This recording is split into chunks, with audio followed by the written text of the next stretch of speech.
La situation est en train de dégénérer sévère, sa mère. Toujours en Ariège. L'infanterie, les CRS, les blindés sont à quelques encablures de la ferme. Et ils essayent, il y a les agriculteurs qui essayent de bloquer, mais bon, en face de toi, tu as des CRS hyper armés, des boucliers et tout, donc même si de leur côté ils ont des corses, est-ce que ça suffira? Mais du coup, ils mettent les distracteurs en travers, ils commencent à allumer des incendies pour essayer de bloquer l'avancée de la police, parce que tu vois, il faut... Putain, je viens d'y penser que maintenant, mais... Est-ce qu'on pourrait estimer le budget que le gouvernement met en place pour zigouiller 200 vaches? Ils sont pas malades.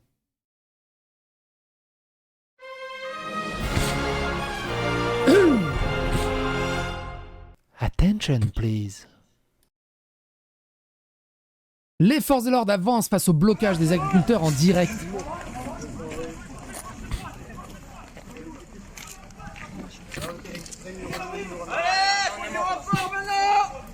Pardon. Ok, ils nous auront pas là-bas.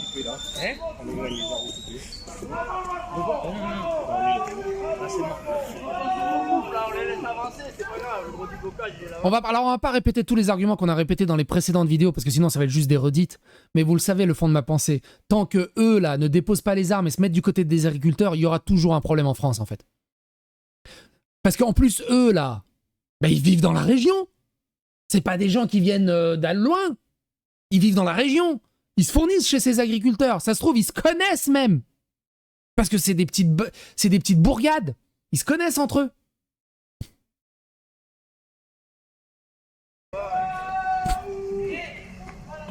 C'est hallucinant.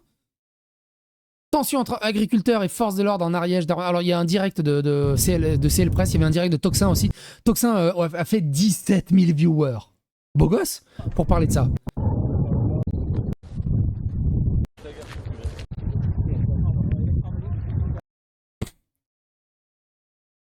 Vous aurez du sang sur les mains si ça continue en Ariège. Plus de 12 000 personnes demandent la démission de la ministre de l'Agriculture, Annie Genevard. Démission demandée. 1% a dit non. Ils commencent à allumer des bottes de foin en protestation et pour bloquer les arrivées. Le truc, c'est que c'est hyper dangereux avec le vent qu'il y a. Ça peut tellement partir en cacahuète.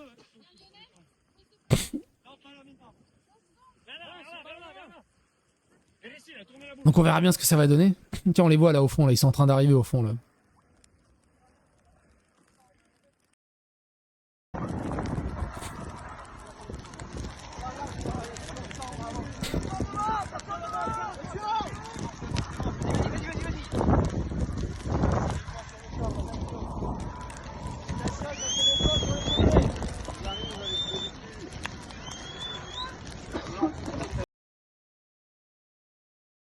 Pendant ce temps-là, la préfecture de l'Ariège communique et dit le dépeuplement total est crucial pour endiguer la DNC, car même les bovins apparemment sains peuvent être des réservoirs du virus facilitant sa propagation. En effet, une fois infectés, les bovins restent contagieux, même asymptomatiques, et peuvent transmettre le virus. Ça vous rappelle rien ? On va dire maintenant aux bovins, ouais mais non, mais parce que, en fait, bon ok, ils peuvent être debout, mais à partir des 18h, il faut qu'ils se couchent, les bovins. Est-ce que ça vous rappelle quelque chose? C'est bizarre, ça me rappelle quelque chose. L'histoire est tel le reflux des marées, l'histoire est un éternel recommencement. Des dizaines de flics et des blindés pour faire abattre 200 bovins.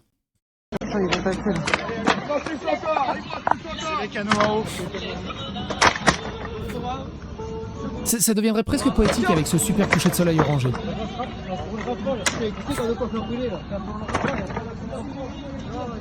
Alors juste pour le fun, on va demander à ChatGPT comme ça. On est en train de regarder ce qui se passe actuellement en Ariège sur l'abattage des bovins et que le gouvernement veut forcer. J'aimerais que tu me tentes une estimation un peu rigolote. À ton avis, combien est la facture au gouvernement sachant qu'ils ont mobilisé des centaines de gendarmes, une trentaine de cars CRS, des flics, des hélicoptères, il y a une douzaine de centaures et des centaines d'infanteries à pied, de policiers et de gendarmes et de CRS qui sont en train de monter vers la ferme pour forcer l'abattage de ces 200 vaches. À ton avis, à combien s'élève la facture pour le gouvernement de tout ça? Salaire, mobilisation, essence, de toute cette infra pour juste abattre 200 vaches.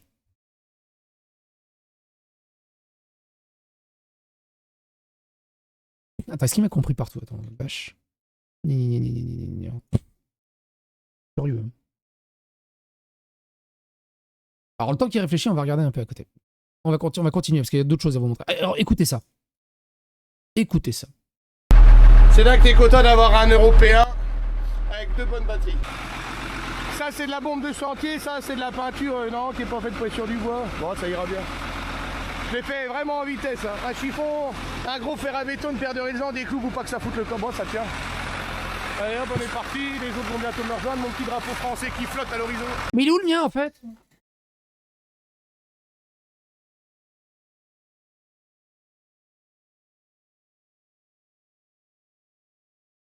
Voilà. Voilà. Je suis un patriote, moi. C'est dommage qu'on est gouverné par des véritables charlots. Allez, attends, c'est pas beau. Allez, c'est parti. Non. Non, c'est pas le Sébastien Nez. C'est le Pio Menonville, ça. Ah, ça, c'est bon, ça, les gars. Incroyable, hein? Incroyable. Toxin a terminé son direct. Ils ont discuté pendant 3 heures et ça avait l'air très qualitatif. Peut-être que je regarderai quelques extraits. N'hésitez pas à jeter un œil. Ils ont eu plein d'intervenants, plein d'agriculteurs en témoignage. Les informations qui circulaient, comme quoi ils sont en train de monter, Donc c'est très très intéressant. De l'autre côté, lui aussi, hein, il pourrait tellement être un Caius Bonus Imperatum sorti du Warp pour sauver la France. En direct sur Toxin Media, M. Philippe de Villiers a témoigné son soutien. Soutien aux agriculteurs en colère, même si beaucoup vomissent sur les insoumis à longueur de temps. Et du coup, il y a Christophe Bex. Christophe Bex est un député LFI. Et il apporte son soutien aux agriculteurs. Il dit « La mobilisation du monde agricole monte fortement suite aux annonces du gouvernement, les appels à la démission de la ministre Guenvar et à tout bloquer demain sont lancés. Interpellé par de nombreuses personnes, je serai sur place demain. » Alors GG à lui, on est totalement d'accord. Mais il risque de se faire bannir de la LFI, non? Parce que ils sont interdits, normalement. C'est interdit de... Il va être catégorisé d'extrême droite? Comment ça va marcher? Il a les baloches, hein, quand même. Hein. C'est beau gosse. Nous sommes en guerre, acte 2. Le Point qui vient sauver le gouvernement parce qu'il veut garder sa labellisation qui dit « Dermatose nodulaire. Refuser l'abattage, c'est mettre tous les éleveurs de bovins en danger. » J'imagine qu'ils veulent garder leur labellisation.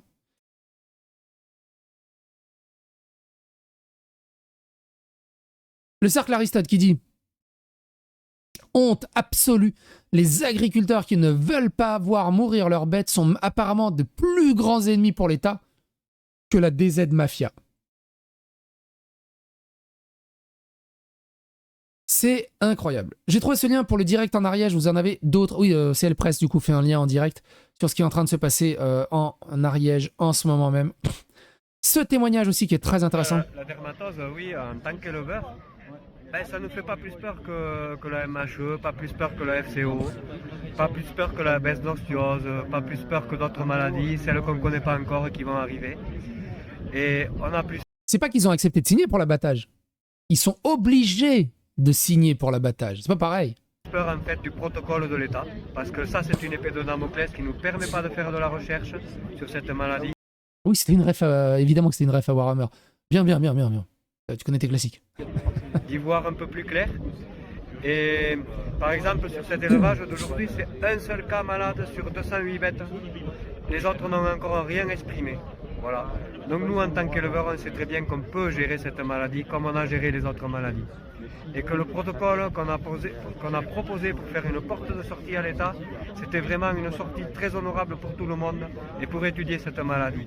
Et aujourd'hui, au Carlabail, on a la violence de l'État qui est en train de se mettre en place. Voilà. La dermatologue. Tu vas voir un peu l'estimation du coup de ChatGPT juste pour le fun là. Il nous dit. D'après la presse locale, on a environ 208 bovins, une quinzaine de véhicules blindés type Centaure mobilisés, un hélicoptère gendarmerie, plusieurs centaines d'agriculteurs et de forces de l'ordre. On va poser un scénario raisonnable pour une grosse journée de mobilisation. 600 flics, gendarmes, CRS sur zone, ce qui colle à des centaines, plus 30 cars, plus les blindés. 12 heures de présence réelle sur le terrain, trajet, blocage, manœuvre. Coût horaire moyen de travail en France, 41 heures, charge comprise. Ouais, mais c'est l'État, il rajoute des zéros derrière. Heure de vol d'un hélico, 1400 € heure, dis donc, un vol d'hélico. Indemnité IJAT pour CRS gendarme, 46 € par jour. Le coût des forces de l'ordre pour une grosse journée, paie plus charge de personnel. Donc 600 agents, 12 heures sur 41 €, ça fait environ 300 000 €. Indemnité spécifique, disons 400 d'entre eux en mission loin de leur base, ça fait 20 000 €. Hélico, c'est à peu près 7 000 €. Blindé véhicule, 1500 Centaures, 800 € par jour. Carburant, entretien, amortissement, 12 000 €. Car, fourgon, logistique routière, on met un forfait de 8 000 €. Logistique invisible, PC, renfort, nuitée, bouffe, carburant, heure plus. On rajoute un forfait bien gras de 50 000 €. En additionnant tout ça, on tombe grosso modo autour de 400 000 € la journée. Ordre de grandeur, entre 400 000 et 500 000 € sur la durée réelle, le nombre exact d'agents, etc. C'est quand même fou. Hein. Addition à la louche rigolote. Maintien de l'ordre, un gros jour. 400 000 €. Indemnisation du troupeau, 400 000 €. On arrive donc à un ordre de grandeur de 800 000 € à 1 million d'euros. Version bien punchline. Alors attends, plus rigolo encore. Plus rigolo encore. Pas seulement le combien ça coûte à la journée, mais combien ça coûte en moyen, c'est-à-dire le prix d'un hélicoptère à la construction, le prix d'un Centaure à la construction, le prix des fourgons et le prix de, de toute la technicité.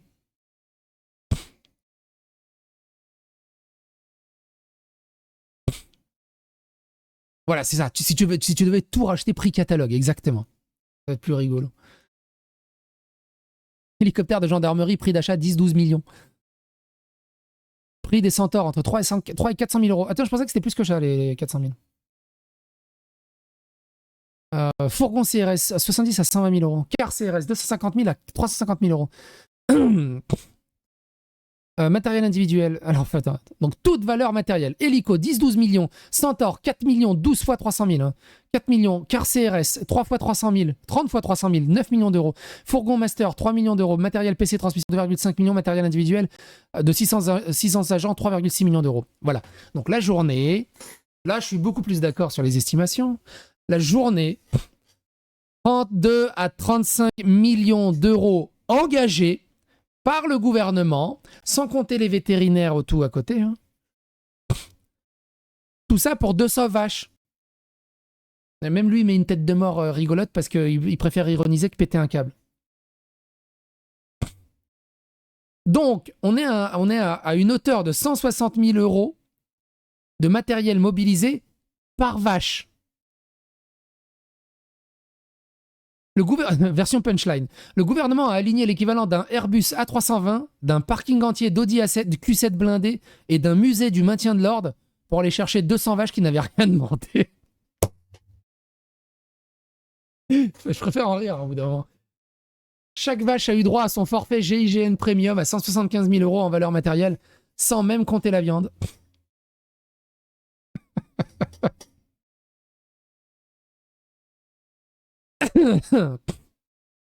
Une version miniature YouTube Simo, une version satirique facture envoyée aux vaches. Oui, une version miniature Simo. Juste pour voir. 1 million d'euros pour 200 vaches. 200 vaches, 30 millions d'euros mobilisés. Pourquoi pas. Et un visuel au format carré.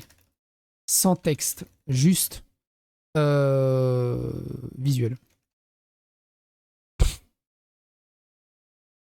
Ouais, je sais qu'il y a un live, on a mis un extrait. Ce qu'il me faut... Ah putain, j'ai fermé le truc. Mais j'aimerais bien le feu là. Les feux qui brûlent là, ça c'est visuel, ça c'est beau ça. Ah, non. Bottes de foin. Les bottes de foin qui brûlent, là, elles sont où? C'est tout? Ariège, feu. C'est quoi, j'ai une question sur tes vidéos réservées aux membres. Est-ce qu'on paye pour de l'exclusivité ou pour un temps d'avance? Je suis nouveau, en fait. Non, pas de temps d'avance. En fait, c'est-à-dire que avant, les vidéos, elles étaient en privé, tout simplement. Alors, sauf exceptionnellement aujourd'hui où je sors plein de vidéos parce que c'est exceptionnel. Grosso merdo, je te résume. YouTube déteste quand on met plus de 3 vidéos. L'algorithme de YouTube déteste quand on met plus de 3 vidéos par jour. Et en fait, si tu sors une 4e vidéo, il est flingué par l'algorithme. Sauf exception. Et je peux pas sortir 6-7 vidéos dans une journée et puis après, pendant 2-3 jours, ne pas sortir de vidéo en fait. Donc je sors entre 2-3 vidéos max. J'essaie de sortir 2-3 vidéos max par jour. Et du coup, ce que je faisais avant, ils étaient stockés en privé tout simplement et elles étaient planifiées pour sortie automatique. Et moi aussi, ça me permet de souffler aussi. Ça me permet de souffler, c'est-à-dire que je bosse bien, je fais 6 ou 7 vidéos et après, pendant 2 jours, je peux souffler un peu. J'ai des vidéos qui sont planifiées, j'ai 3 vidéos qui sont planifiées pour le jour d'après, voire même le jour suivant. Et imaginons qu'il n'y a plus d'actualité, j'ai quand même des vidéos qui sont planifiées et du coup, l'algorithme, il aime bien avoir un truc très régulier. Et depuis 2 ans, je crois, ce truc, je crois que c'est depuis 2 ans, je crois. YouTube a permis au fait que les gens qui deviennent membres puissent accéder aux vidéos planifiées. Ce qui est cool, du coup, ça leur donne un bonus. Le truc, c'est que moi, de mon côté, ça vous donne un bonus de regarder en primauté ou de mettre un commentaire en primauté. Moi, de mon côté, ça ne change strictement rien à la planification des vidéos. C'est-à-dire que si ça existait ou ça n'existait pas, les vidéos seraient dans le même sens, avec la même régularité. Sauf exception. 3-4. Sauf exception. D'accord, ta vidéo sur la Kabylie m'a surpris honnêtement car c'est un sujet qui rapporte. Ouais, totalement d'accord. Mais je l'avais programmé pour aujourd'hui. Typiquement, je l'avais programmé pour aujourd'hui, mais les agriculteurs, pour moi, est d'actualité plus chaude, plus justement qui rapportera plus que la Kabylie. Même si j'ai rien contre la Kabylie et j'aurais bien aimé la sortir aujourd'hui, la vidéo sur la Kabylie, mais j'ai pas envie d'écraser ce qui se passe autour des agriculteurs en fait. Donc des fois, je fais des choix, des ajustements, des fois je recule des vidéos par rapport à celles que je veux pas tuer par l'algorithme. Tout simplement. Elles sont mes bottes de foin. Elles sont là. Tiens, ça sera très bien ça en miniature. Avec les bonhommes là devant. Là. Ah, c'est où? C'est où que c'était devant là? Ah, c'est là. Ah, parfait. Là, c'est nickel.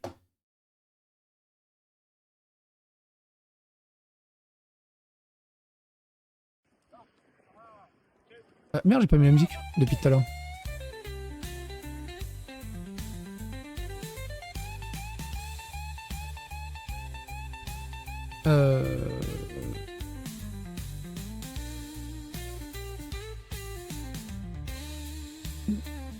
Pourquoi tout le monde te hait alors que t'es quelqu'un de sympa, tu réponds aux questions contrairement à certains. Parce que je réponds et dans mes réponses, c'est pas ce qu'ils ont envie d'entendre, ils posent des fausses questions. C'est tout. Et ils me détestent parce que je fais état du réel et ils détestent le réel. Parce que ils ont pas envie de. Ils se disent oh mais non, si le réel c'est ça veut dire que je suis raciste. Ça s'arrête à ça. Malheureusement.